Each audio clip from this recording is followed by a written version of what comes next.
Welcome, aspiring barristers.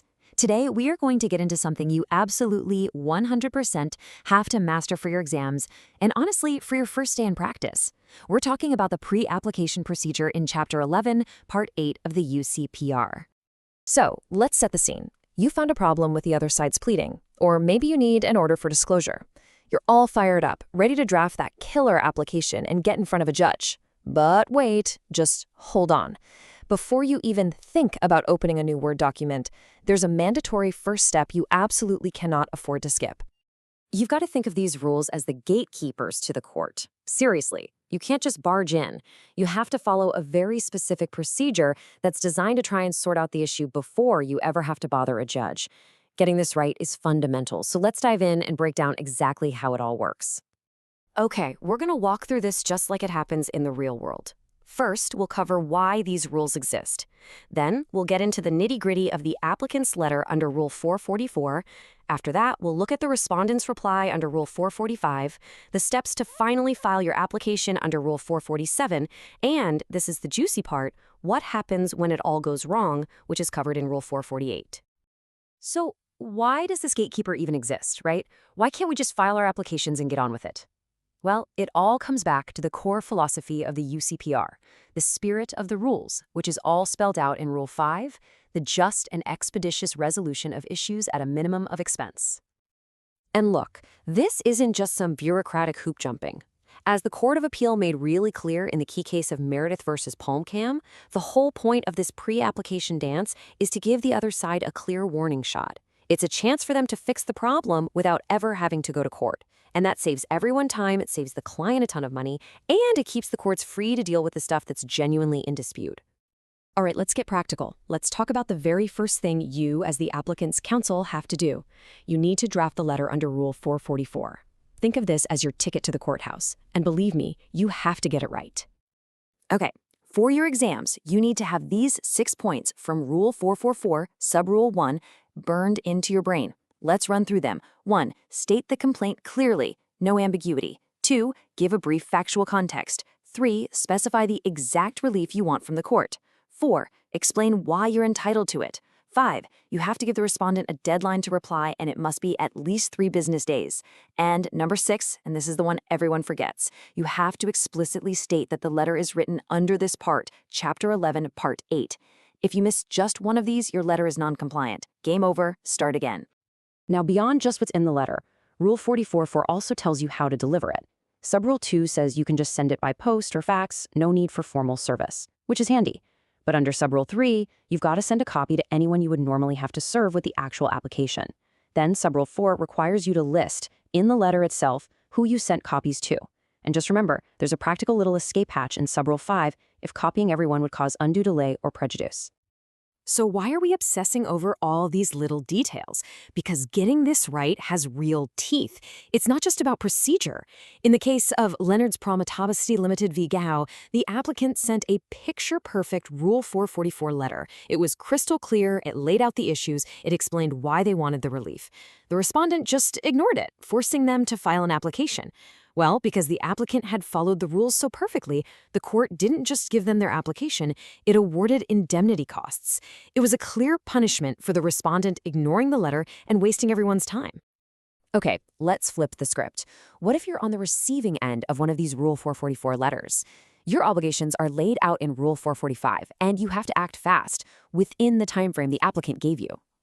Rule 445, Subrule 1, gives you 3 simple but really crucial tasks. First, you have to state that your letter is a reply under Rule 445. Second, you have to say what you're going to do about the complaint. Are you going to fix it, partially fix it, do nothing at all? You have to be clear. And third, if you are refusing the relief, you must explain why the applicant shouldn't get what they're asking for. Now, that third point is so important, and the case of Zavodny v. Cooper gives us some fantastic practical guidance here. It made it clear that explaining why the applicant should not have the relief doesn't mean you have to lay out your entire legal case.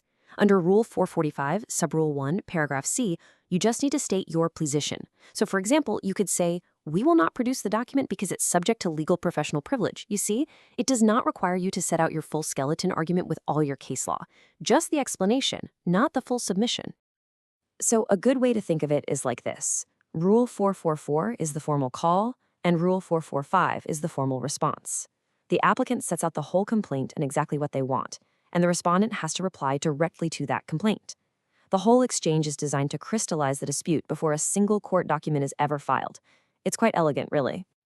So, you've sent your Rule 444 letter. You've either gotten a Rule 445 reply saying no deal, or maybe the deadline has just sailed by with complete silence. What now? Well, now, and only now, can you turn to Rule 447 and finally file your application with the court. And the timing here is absolutely critical. Rule 447, Subrule 1, is super explicit about this. You cannot file your application prematurely. You have to wait until one of two triggers happens. Either you've received their reply, or the time you gave them to reply has expired. Jumping the gun is a clear breach of the rules. Don't do it. And when you do file, you can't just file the application form by itself. Rule 447, Subrule 2, gives us another mandatory checklist. You have to file the application with your Rule 444 letter, their Rule 445 reply if you got one, any other relevant letters, and a list of the affidavits you're planning to rely on. This whole package gives the judge the entire backstory of the dispute right from the get-go. So this leads to the big question, right? What if you mess up? What if you forget to mention Chapter 11, Part 8 in your letter, or you file your application a day too early? This is where Rule 44 comes in, and it gives the court a sort of discretionary toolkit to deal with noncompliance. The short answer is not necessarily. Rule 448, Subrule 1, can be your lifeline here. It gives the court the power to hear your application anyway. But, and this is a huge but, you are basically throwing yourself on the mercy of the court, and you'd better have a really good reason for your slip-up. The case of Millhouse v. Environautics gives us the key things the court will think about.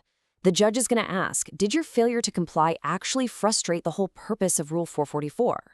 You know, if there was already a long chain of emails where it was obvious the other side was never going to agree, well then dismissing your application just to make you send one more letter would be pointless. It would go against the spirit of Rule 5. In the end, substance really matters. However, and this is so important, just because a judge agrees to hear your application, it does not mean you've gotten away with your procedural failure. Not by a long shot. The court has another tool it can use to show its disapproval, and it's one that will definitely get your client's attention: costs. This is the ultimate cautionary tale from the case of Arcarola.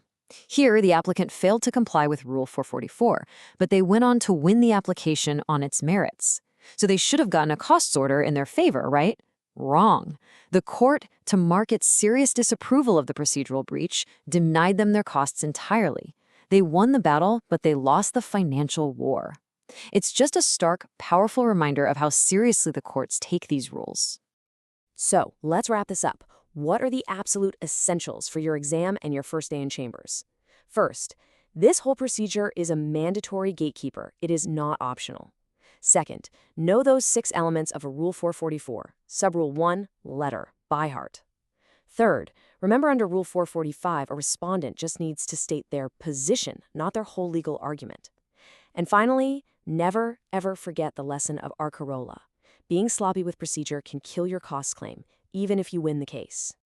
And that really brings us to our final thought. As you prepare for the bar, always ask yourself this question when you're drafting your correspondence. Is this letter a genuine good faith attempt to resolve the dispute and follow the spirit of the rules? Or is it just a procedural box you're taking on an aggressive path to court?